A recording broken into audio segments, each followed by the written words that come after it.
একটু সারপ্রাইজ থাক যদি হয় আপনারা আমাদের পেজের মাধ্যমে তো অবশ্যই জানবেন, বাট ডেফিনেটলি কথা হচ্ছে দুই একজনের সাথে। ডেফিনেটলি যেভাবে গিয়েছে টিম, আমার মনে হয় প্রত্যেকটা ম্যাচে এক একটা ম্যাচ বাই ম্যাচ ইমপ্রুভ করেছে। স্পেশালি আপনি যদি দেখেন বলিং সেক্টরটা, ব্যাটিং সেক্টরটা, even with the fielding sector, so which is a very good sign. সামনে আমাদের প্লে অফসের আগে দুইটা ম্যাচ আছে, ওই জায়গায় রাইট কম্বিনেশনটা যেটা বসার দরকার এটা চিন্তা করবে টিম ম্যানেজমেন্ট, এবং ওই জায়গা থেকে হয়তো বা প্লে অফসের জন্য রেডি হবে। দেখেন, আমরা যদি একটা দুইটা চেঞ্জও যদি করি, দ্যাট ডাজন্ট মিন যে আমরা ম্যাচ হারার জন্য যাব।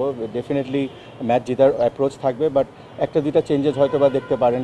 কম্বিনেশনের অবস্থা এমনও হতে পারে যে কেউ যদি টায়ার্ড থাকে, কারণ আপনি জানেন যে বিপিএল কিন্তু খুব ফাস্ট গোয়িং একটা টুর্নামেন্ট, সো কোনো নিগলস যদি থাকে তো ওই হিসাবে একটা দুটো চেঞ্জেস হতে পারে। বাট আমার মনে হয় না যে খুব বেশি একটা চেঞ্জেস করার পক্ষে থাকবো আমরা, বিকজ দুইটা ম্যাচের পরেই কিন্তু প্লে অফস এবং রাইট কম্বিনেশন আছে বলে কিন্তু হয়তো বা আমরা এখন পর্যন্ত কনসিস্টেন্টলি লাস্ট কয়েকটা ম্যাচ ধরে ভালো পারফর্ম করছি।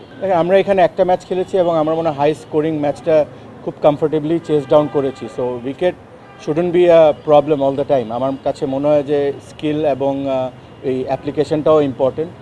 একটা ম্যাচ খেলেছি, তাই ওই হিসাবে বলতে পারি যে আমাদের অ্যাপ্লিকেশন ভালো ছিল, অপোনেন্টরাও ভালো ব্যাটিং করেছিল। 188 is a very good score, এবং এখানে ওটা চেস ডাউন করাও, তাও লাস্ট ওভারে গিয়ে মানে কমফোর্টেবলি আমি বলবো যে উইকেট আমরা 5-6টা হারিয়েছি। তো ওই হিসাবে I thought the wicket played a good role.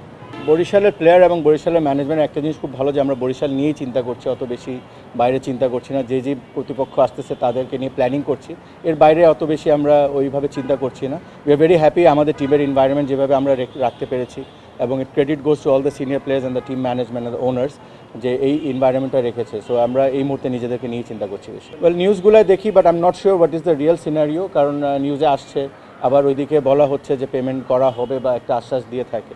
নানান ফ্র্যাঞ্চাইজে নানান ধরনের সমস্যা থাকতেই পারে, এটা নিয়ে অ্যাকচুয়ালি আমি বেশি মন্তব্য করতে চাই না। বাট দিন শেষে বিপিএলটা খেলার মানটা ভালো হচ্ছে, এবং আশা করব যে এইসব সেটেলমেন্ট করে যদি হয় এই টুর্নামেন্টটা একটা ভালো হাইক নেবে।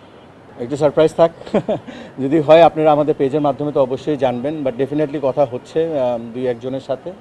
অ্যাট দ্য মোমেন্ট যেভাবে আমরা খেলছি, আমাদের কাছে যে প্লেয়ারগুলো আছে, we truly keep trust on them, এবং তারাও ভালো পারফর্ম করছে। বাট হ্যাঁ, চেঞ্জেস যদি আসে, ম্যানেজমেন্ট যদি মনে করে, ডেফিনেটলি একটা দুটো নতুন সাইনিং আসতে পারে।